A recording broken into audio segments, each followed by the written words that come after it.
What is that? Huh?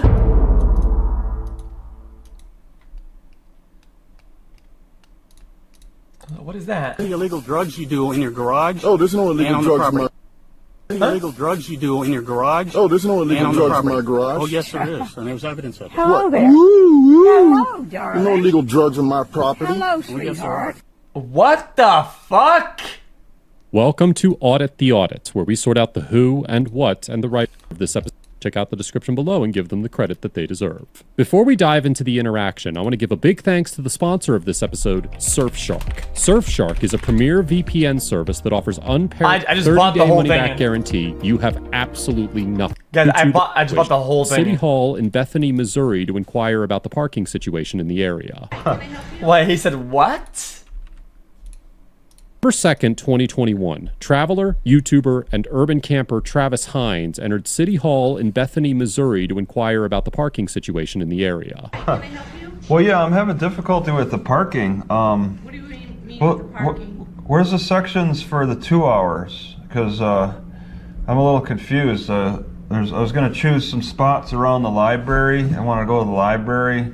But there's these 2 hour parking spots, and does anybody ever have problems with parking around here? No. Oh, okay. Well, I feel very unique in that matter because I'm really confused. Can you direct me to the person I need to talk to about the parking situation? Well, if you have a problem with the parking situation. Yeah, because I don't know. 'Cause I'm parked right in front of City Hall. I can tell you. Is that a problem with the 2 hour parking in front of City Hall? I don't know where you keep coming up with this 2 hour parking. I saw 2 signs. Dude, you need me to show you a picture of that? No. Are you pranking me right now, or are you really serious? I get the impression you don't realize how bad the streets are and the parking is. Then you're not really. Mr. Hines voiced his concerns about 2 hour parking signs near the library. And after several minutes of discussion, a City Hall employee called the Harrison County Sheriff's Office to assist with the situation. I mean, the parking's a lot better up north in those cities that I've been to. Maybe she thought that the guy was distraught or having a problem, or having he's having like a thought loop about fucking 2 hour parking. I don't know what the fuck I got called, or you guys are just here for me? Yeah, we're here for you. Okay. Okay, up to this point, I think nobody did anything wrong. I think it's possible. She thought he was distraught, and the police isn't always there to arrest you. Sometimes they can also help. In my opinion, if everybody's up to this point are fair enough. Okay, all right. I'm not You want to sure direct? if he's pranking me, if he's pulling my leg, or if there's something wrong. He's very concerned about the parking. And we're gonna get a photo. We've got a GoPro on our chest, so we're obviously recording. Why don't you have a seat right here? Have seats? Yeah. We're gonna go talk to them in the back and find out what's going on. All right. All right. Yeah, because you didn't hear the conversation. No, so. no, but we'll talk to you too. So. What? Oh, this is already bad. All right. Well, I'm the one that they called the cops on. I guess they buzzed the cops on, and I parked right out here, and I was asking about the parking situation. Apparently, we can park across the street. Because I mean, you know about the 2 hour signs, right? The 2 hour limits. Are you blocking me from exiting? I'm trying to figure out why I'm being called. Okay. Well, I guess you want to talk to. Yeah. All right. Fine. You want to talk to the... Have a seat for me. What's the problem? What's the crime? I'm just trying to figure out what's going on. Have a Well, seat I've been sitting in my car for all morning. I just want to... Okay. I mean, I'll move over if you're afraid I'm going to escape. I mean, am I being detained? Officer Harris orders Mr. Hines to take a seat after having blocked his attempt to exit the building. But when Mr. Hines asks if he is being detained, Officer Harris insists that he is not. When an individual is detained by a police officer, they have been seized within the meaning of the Fourth Amendment, according to a long line of Supreme Court precedent. However, whether or not an individual is considered to be legally detained is not always a black and white determination. In the well-known 1968 case of Terry versus Ohio, the Supreme Court explained that, quote, obviously Firstly, not all personal intercourse between policemen and citizens involves seizures of persons. Only when the officer, by means of physical force or show of authority, has in some way restrained the liberty of a citizen, may we conclude that a seizure has occurred. As time went on, the Supreme Court clarified this standard by adding the Mendenhall test, named for the case where it was first introduced in a concurring opinion, to the considerations involved in determining if an individual has been seized. In the 1991 case of California versus Hodari D., the court explained that the Mendenhall test established that, quote, a person has been seized within the meaning of the Fourth Amendment only if, in view of all the circumstances surrounding the incident, a reasonable person would have believed that he was not free to leave. And, quote, that the test for existence of a show of authority is an objective one, not whether the citizen perceived that he was being ordered to restrict his movement, but whether the officer's words and actions would have conveyed that to a reasonable person. Here, although Officer Harris claims that Mr. Hines is not being detained. That is the most blurry fucking chain of laws that I've seen in all time. What that's so. How can anybody reasonably, out of any situation, know what the fuck is happening? Okay, yeah, okay. Terry v. Ohio, Mandalane versus dog shit, fucking ass crack versus state. Got it. Okay. Reasonable, okay? Would likely find that his actions would have conveyed to a reasonable person that they were not free to leave. By physically blocking Mr. Hines from exiting the building and then ordering him to take a seat, Officer Harris communicated through a show of authority that Mr. Hines was being detained, and accordingly seized him. You're not being detained? What's yeah, these guys talk to him. What's the deal? We're just trying to figure out what your concern is. Okay, so she gave her side, and you got a full scope of what she said. No, I'm asking you what your concern is. Why you're... No, are you satisfied with her story, I guess? I guess, yeah. Okay, well, yeah, so you understand where she's coming from, and my side is I'm interested in finding a good parking spot. Okay.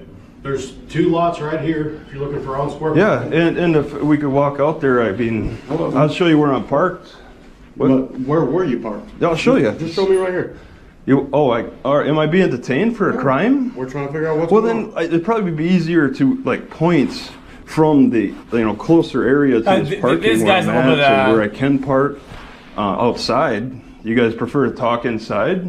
Yeah, it's cold outside. Oh, it's because, okay, well, that's reasonable. We're not sure what your concern is. This is a 2-hour parking. I'll get a ticket for 2-hour parking. You know what? Get a ticket for 2-hour parking. Okay, so I guess I didn't ask the question directly. Will I get a ticket for parking longer than 2 hours? The answer is no. It's not illegal to be weird, but if somebody is being weird, right, and they're not getting to a point, I think it's okay to ask for help or whatnot if you don't know what the fuck is happening. I didn't let you know what the fuck was happening. Would you know what the fuck is it? Oh, it's a 2-hour parking, whatever. Okay. Oh, was a 2-hour parking? Like, what the fuck? What even? What the fuck are you doing, man? Well, then that settles it. All right. Do you have your driver's license on you? What's driver's license? What is it? So I can identify you. Make sure you don't have any warrants. This is not being weird. Okay, then what does the guy want then? I've watched this for 7 minutes. I don't know what the fucking guy wants. What does he want? 2 hours for what? I don't get it. I don't know what the fuck he wants. Well, I've been watching this for 7 minutes. Establish a crime. No, I don't. Yeah, making contact with you is good enough. Yeah, that's fine, and you can make contact. Hey, I've been called here to make contact with you. Okay. Officer Harris. Well, who's the caller? Failing. They are. Well, no, they were the buzzer. They buzzed, if right? You are failing to identify yourself to me and not give me your ID. Yeah. I will take you to jail. If you want a crime.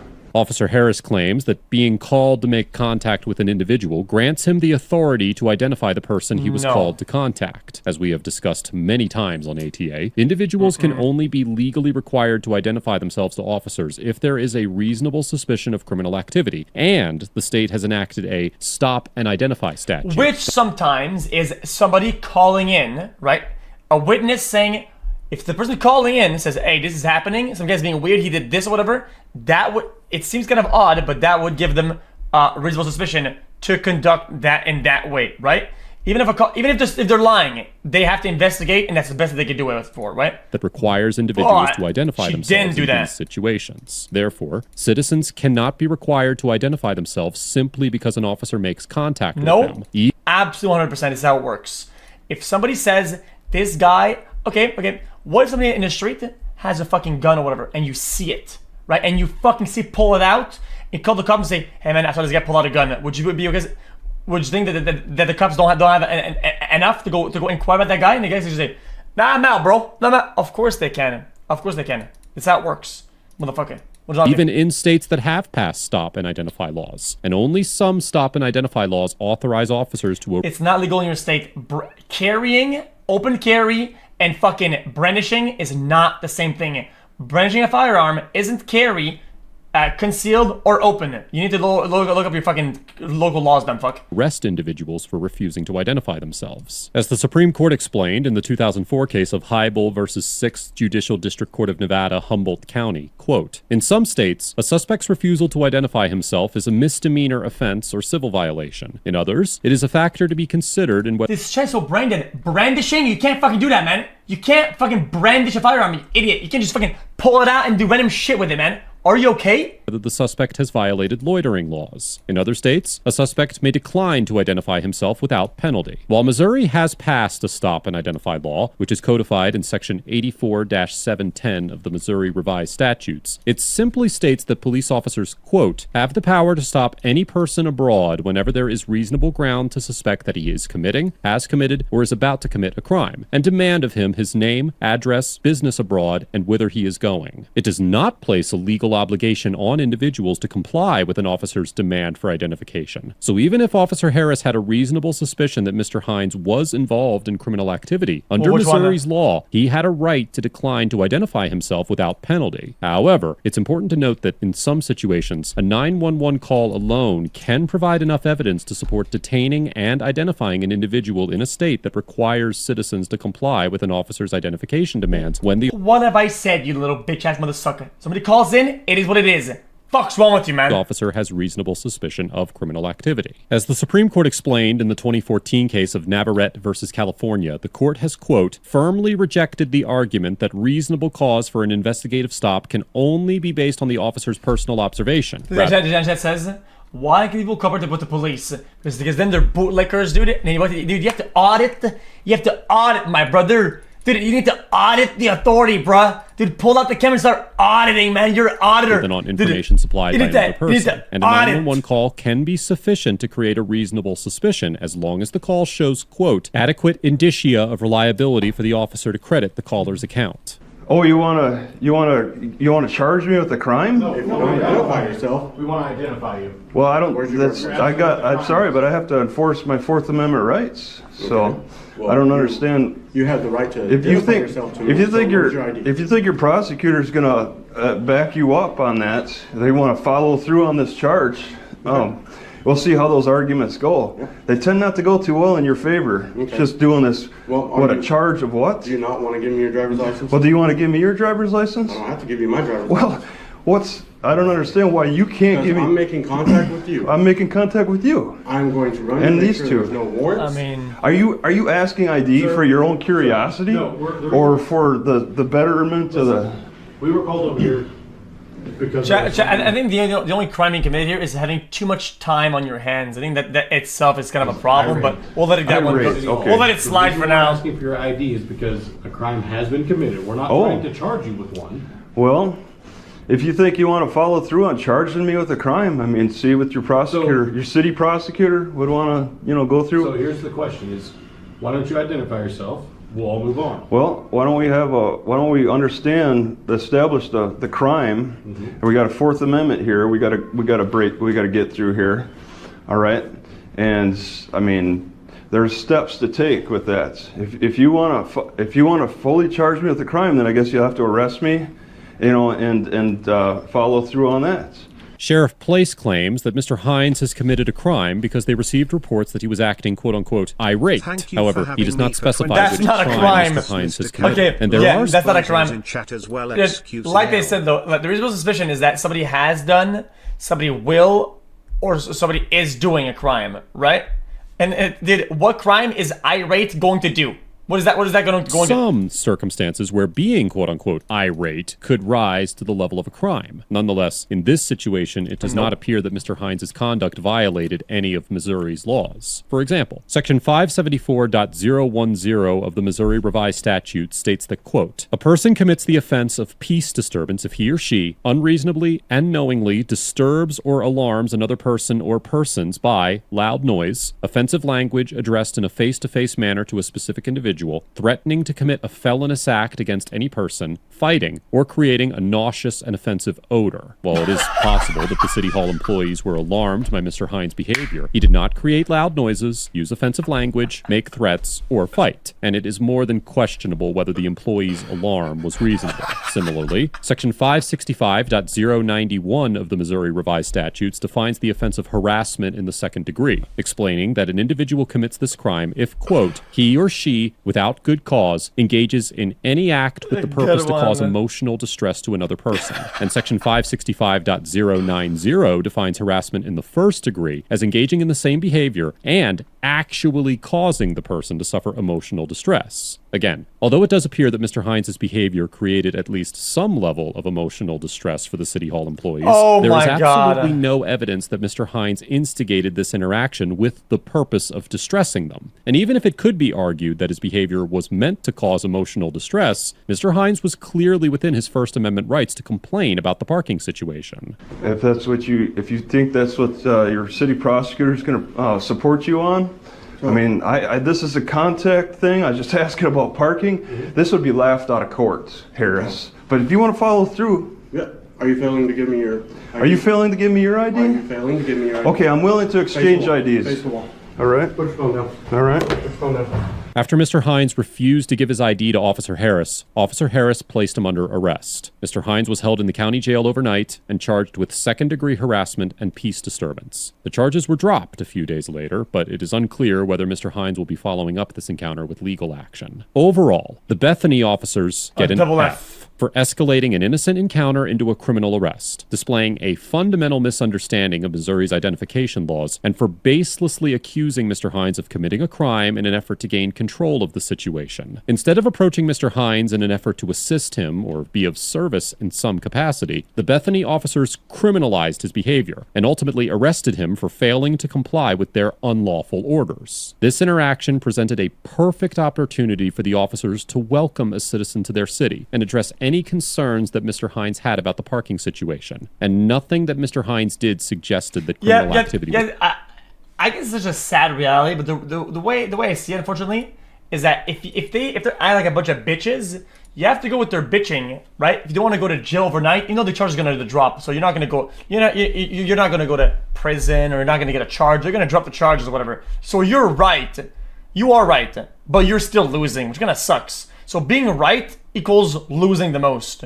So it's like you have to comply with the dog shit. If you want to be a victim of being right and losing the most. The Bethany officers blatantly misrepresented several laws, completely disregarded Mr. Hines' Fourth Amendment. You can sue them. You will never recover as much as you lost in this entire fucking tirade of dog shit time wasting. You're just not. You're wasting your life away, literally. Amendment rights, and failed to do any measure of investigation before conducting an arrest. And it's no wonder that the charges against Mr. Hines were promptly dismissed. This interaction highlights how quickly a small misunderstanding can escalate into an unnecessary arrest when members of law enforcement neglect to properly carry out their duties. Mr. Hines gets an A, because although he could have exercised... You got an A+ if you just... his right to silence more effectively, he remained calm and collected throughout the encounter, maintained a reasonable balance between complying with the officer's orders and questioning his conduct, and challenged the legitimacy of the officer's actions without becoming rude or vulgar. At no point did Mr. Hines commit a crime or display any conduct that would warrant a police officer's involvement. And it is difficult to understand why the Bethany City Hall employees called 911 at all. Mr. Hines does not consider himself a First Amendment auditor, but he is also no stranger to police interactions. Mr. Hines lives in his car and travels all across the United States, stopping at various public parking lots to rest and enjoy whatever public facilities may be available. And this often results in the police being called to investigate his behavior. Mr. Hines often demonstrates a relatively thorough understanding of his rights, and certainly has a unique way of expressing himself and exercising those rights. Be sure to give Mr. Hines' channel your support. You can find a link in the description below. Let us know if there is an interaction or legal... Wait, let me see. Yeah, look, he watched a bunch of his videos. Like... description below. Let us know if there is an interaction or legal topic you would like us to discuss in the comments below. Thank you for watching, and don't forget to check out my second channel for even more police interaction content. Thanks, John.